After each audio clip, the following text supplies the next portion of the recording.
Hello everyone. Welcome to my channel BBTechHub. So today once again I'm with the same topic, that is subnet mask. In the previous video I discussed about the classful IP addressing, and today I'm here with classless IP addressing. So before going to in depth of this classless IP addressing, let us take a look to understand the concept of classless, why it is called classless. So here in this today's videos, my prime focus is that I can give you a clear concept why it is classless. Okay, so let's start.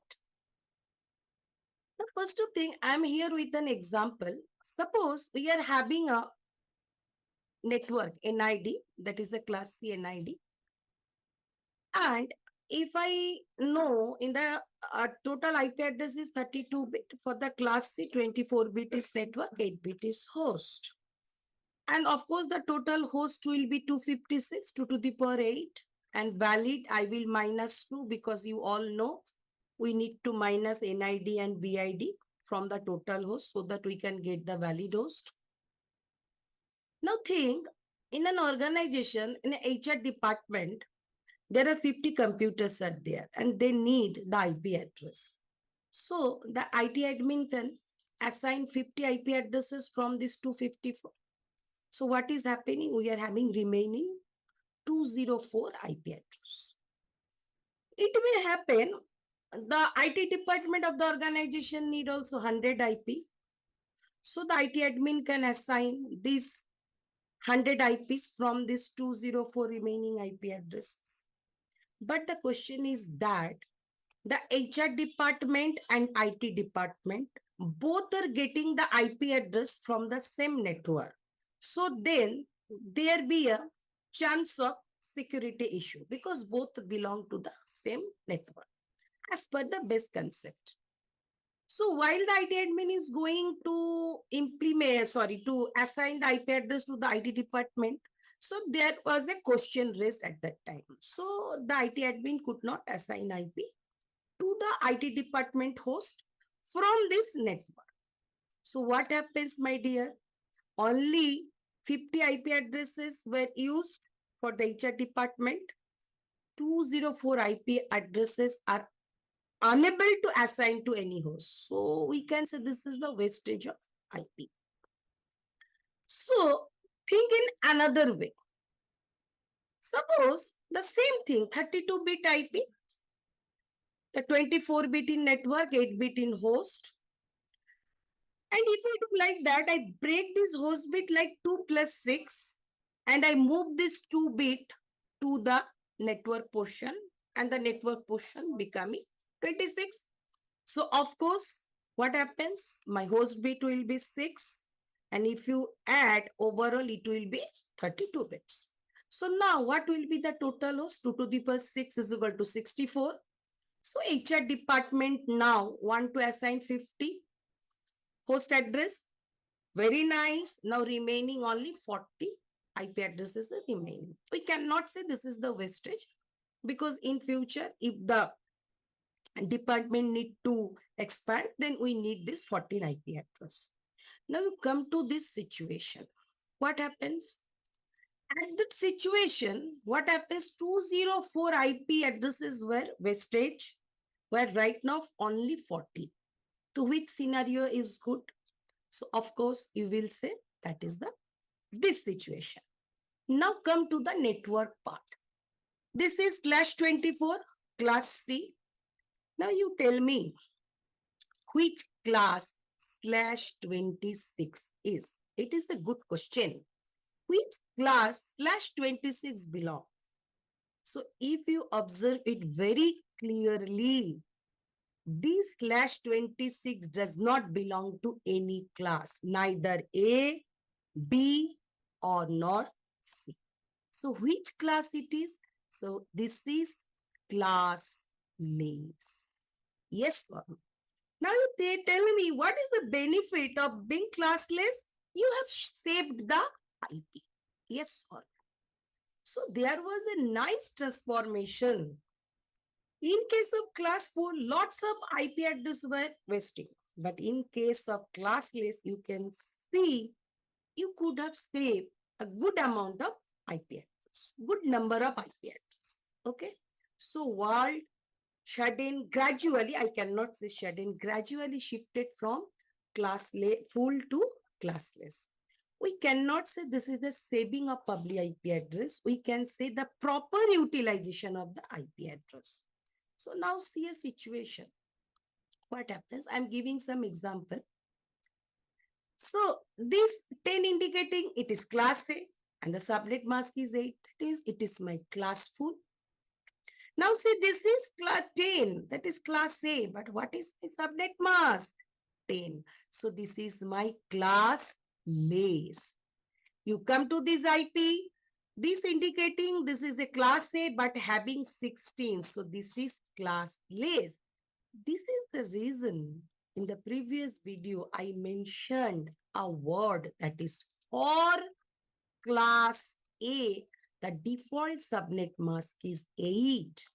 And for class B, the default subnet mask is 16. And for class C, the default subnet mask is 24. Why, my dear? You observe very carefully. So nice twist over here. If I go for 8, 8 is default for A. If I go for 16, my dear, 16 is default for B. So when I put 16 for a class A IP address, it becomes classless. This is the reason while we are mentioning the default subnet mask, we must use this word is for. Because if I use a class A IP address and we put the CIDR as either 16 or 24, we cannot say it is a classful IP. It is a classless. Am I clear, everybody? So that's why while we are mentioning the classful IP or classless IP, we should mention the subnet mask. Now, here is a question. We have shifted the bits from host to network. Yes or no? So the question is how many bits we can shift. So you think a situation. I have shifted 30 to network side. I remaining 2 to the host side. So 2 bit is host. So 2 to the power 2 is equal to total host is 4. Now I will minus NID and BID and that is the 2 host network. Suppose I have taken 31 bit as network and 1 bit is left for host. And then if I go for 2 to the power 1 is equal to 2, total 2 host. And again I'm minus NID and BID and that is a 0. And that is a network of having 0 host. Is it feasible? Never. Is it possible? There is a network where no host is there. So that is what is the possibility? Last possibility is /30. And remember everyone, this one is the world's smallest network, that is /30. /30 is the world's smallest network which has only 2 hosts. Am I clear? Now here is a question. How many bits we can take to the network? So remember, minimum network bit must be 8 and maximum is 30. And minimum host bit we can keep as 2 and maximum we can go for 24. So here you see one thing, very nice.